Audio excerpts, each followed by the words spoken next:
Everybody, I am doing a mail art process video for today's video, and I'm showing you just really quickly all the supplies that I've pulled out. I've just got a selection of old papers and some gift wrap that I had from previous mail, these old clear stickers, these vintage tickets and stickers, and some postage, my glue pen, and this stamp that I don't end up using, and then these pretty girls. So I'm just going to, and then I have this box of ephemera right here that I flipped through quite a bit trying to find the right colors. Now I just want to warn you, this is not my normal style or routine. Normally when I'm doing my mail art, I have a very limited supply of what I'm using, and it all is pulled together very cohesively. If I want to have like a vintage feel, I pull out my vintage papers, and then I usually add flowers or pictures of birds or fussy cut images out. Everything is very cohesive, and I try to make the postage stamps kind of match with that as well. But with today's video, it was more about just using the stuff that I had on top of my desk. Now, if you follow me on Instagram, which if you aren't, make sure you go over and follow me. I'll leave my handle in the description. But I have been cleaning out my office space and using what I have available to me with my limited sources, because it's just gotten to the point where I've just accumulated so much stuff and I just don't use it anymore, and because it's so overwhelming. And rather than just throw it all away, which is what I really want to do, I'm just using it.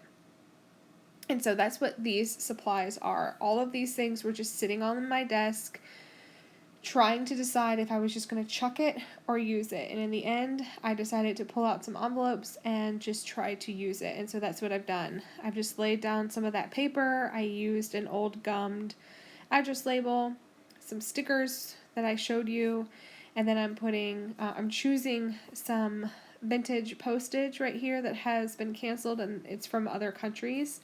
And so I've chosen two that I like that kind of go well with the wrapping paper. So when I first chose this paper, I didn't realize that these colors were going to be so difficult to work with. And that actually is my problem throughout the whole video. The stuff that I decide to use, sorry, I cannot feel my lungs. I just didn't think about it. I just turned the camera on and went for it, and I actually struggled a lot trying to make things work cohesively in my mind, and in the end I'm okay with the results. It's not my best work, not by a long shot, but I've made 3 envelopes and now I don't have to worry about it. I don't know about you, I don't know if you send a lot of mail, but with me, getting the letter done is sometimes the hardest and sometimes the easiest part. Most of the time, getting the letter done is a super easy part for me, and then I sit on the letter for a week or two because I don't have the time to sit down and make a pretty envelope or go through my stash and find some pretty things to include in the letter as well. And so, not having the time to sit down and do that makes it a lot harder for me to send mail at a decent pace or regularly. So what I've done the last couple months is I have started pre-making my envelopes and the things that I want to include on the inside. That way I can just grab an envelope, grab a little pouch filled with goodies to include in it, throw them in the envelope, throw my letter in, and be done with it. And it has really helped with my time management and with my anxiety of getting letters out at a decent pace, just because I've got a lot going on. I've got 3 kids, I'm pregnant, one of my children is 8 months old, my other 2 are in school, so I have a little bit of freedom with that, but yeah, my time is very limited. So anyway, enough rambling. I'm pretty sure I didn't need to walk you through what I've just done, but I've just started layering. I've put some vellum dictionary paper down, an old dollhouse advertisement, a vintage postage stamp, and then I'm just putting some ephemera down now.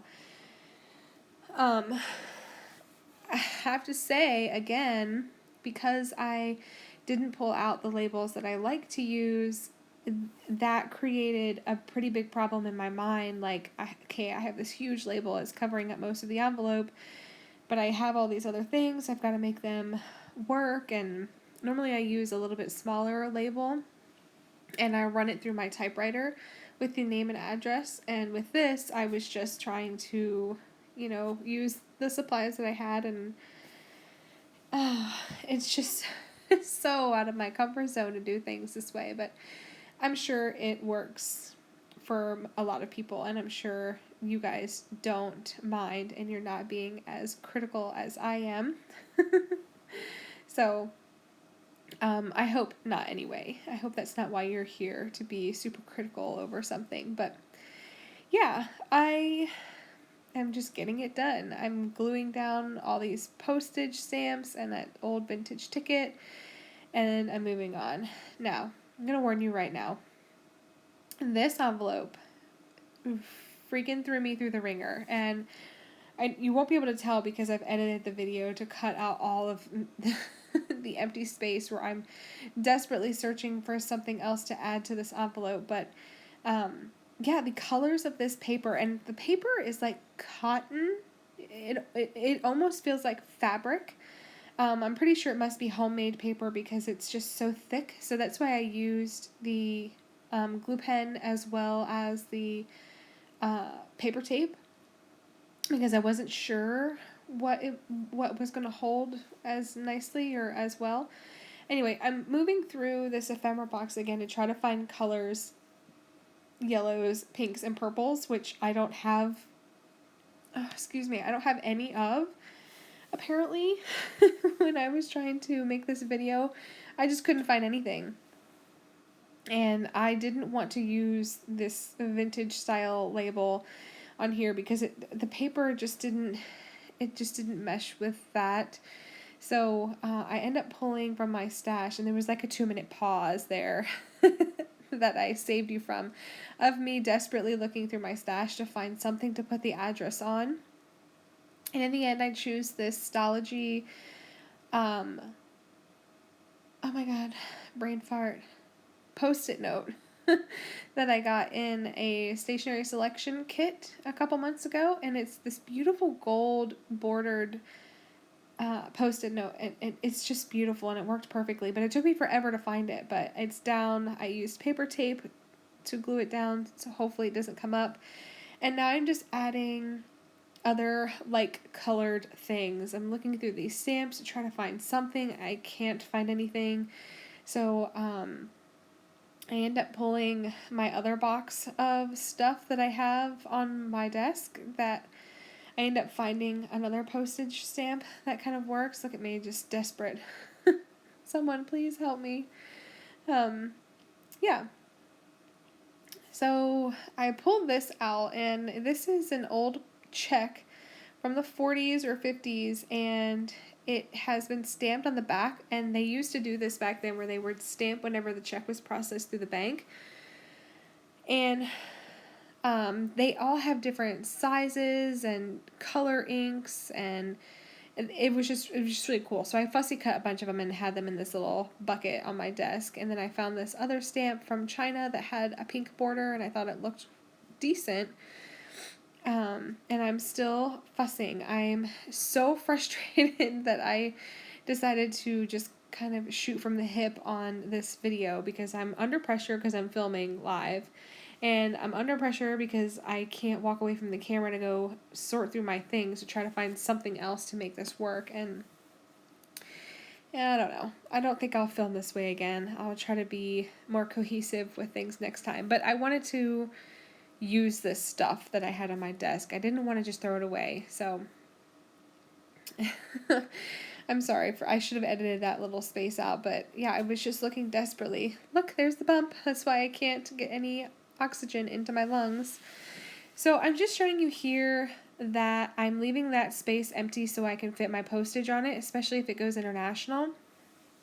And then I find these girls that I forgot, and I'm like, ooh, these will be perfect on that pink and yellow envelope. So I stick those down real quick, and that's pretty much it, folks.